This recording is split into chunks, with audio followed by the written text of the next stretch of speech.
Ousmane Dembélé égale clinique. Yo, les gens, c'est le footballeur parisien, j'espère que vous allez bien. Moi, ça va. Alors, aujourd'hui, on se retrouve pour une toute nouvelle vidéo.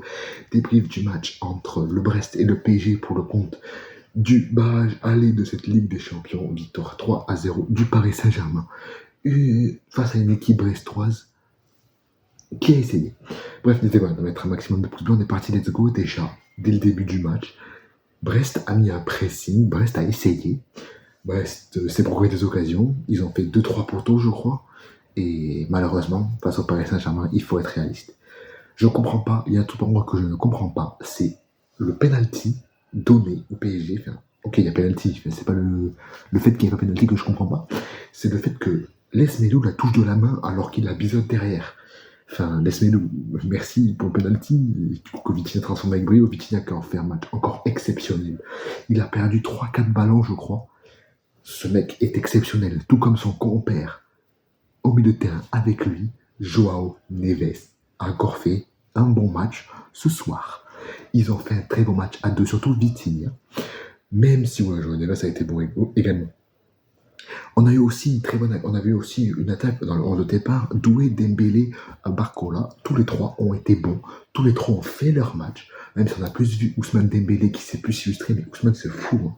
Ousmane s'est mué en buteur. Ousmane Dembélé est maintenant un buteur. Depuis qu'il a repris son rôle, depuis qu'il a repris le rôle que lui Cédric, c'est-à-dire dans l'axe, il arrive.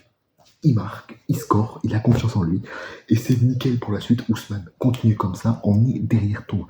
Bradley Barcola a fait un très bon match également.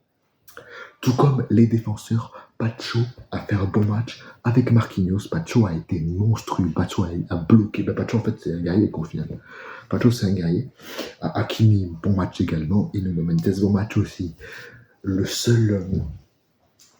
Heureusement, ça faisait longtemps qu'on n'avait pas fait de clean sheet. Ça faisait longtemps, ça fait du bien de faire un clean sheet pour une fois dans nos vies. Alors j'entends les commentateurs, oui Brest, il n'y a plus d'espoir, je sais pas quoi. Arrêtez de dire ça, il reste un match retour, et dans le football tout est possible. Surtout quand tu connais le Paris Saint-Germain, même si, d'après ce que j'ai vu beaucoup, il y a un collectif qui se dégage du PSG, il y a un collectif qui commence à se créer et ça se voit sur le terrain, ça se voit. C'est pas comme avant où on se reposait sur les individualités, c'est un collectif maintenant. C'est un collectif et quand tu es en collectif, tu peux faire très mal. On monte en puissance petit à petit et ça c'est bon aussi. On peut aller loin dans cette Ligue des Champions. On peut clairement aller loin dans cette Ligue des Champions. J'ai l'espoir qu'on aille loin, même si derrière, si jamais on bat Brest lors du barrage retour, au Paris des Princes d'ailleurs, c'est soit Barça, soit Liverpool. Ça ne va pas être facile, certes, mais on a les moyens d'aller embêter ces équipes. J'ai bien aimé la sortie de balle aussi sous pressing brestois. Le pressing brestois, ça ne vaut pas le pressing du Barça, de Liverpool, du Real. Enfin, ça ne vaut pas le pressing des grandes équipes européennes. Mais ils ont fait un très bon pressing, Brest. Ils ont essayé, ils sont montés, ils ont pas réussi. Ils ont claqué 2 ou 3 fois le montant. Enfin, ils ont juste pas eu de chance en fait sur les montants. Ils ont juste pas eu de chance malheureusement pour eux. Tant mieux pour nous. Par contre, il y a un truc qu'il va falloir m'expliquer, c'est comment ça se fait que Warren, n'importe quoi, que Fabian Ruiz joue encore 90 minutes après le match qui vient de pondre. Il va falloir m'expliquer. Il pue la merde ce mec. Il pue la merde. Même au pressing, il pue la merde. Non, c'est trop grave. C'est grave. Bref, je pense qu'on a fait un peu le tour de ce match. Mais ça va être un maximum de pouces et de commentaires.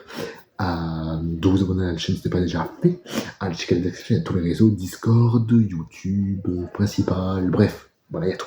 Bref, ce c'était le football à Paris. Prenez soin de vous. Nous, on se retrouve logiquement dimanche 16h pour le débrief de Toulouse PSG. Ciao les amis, et allez Paris.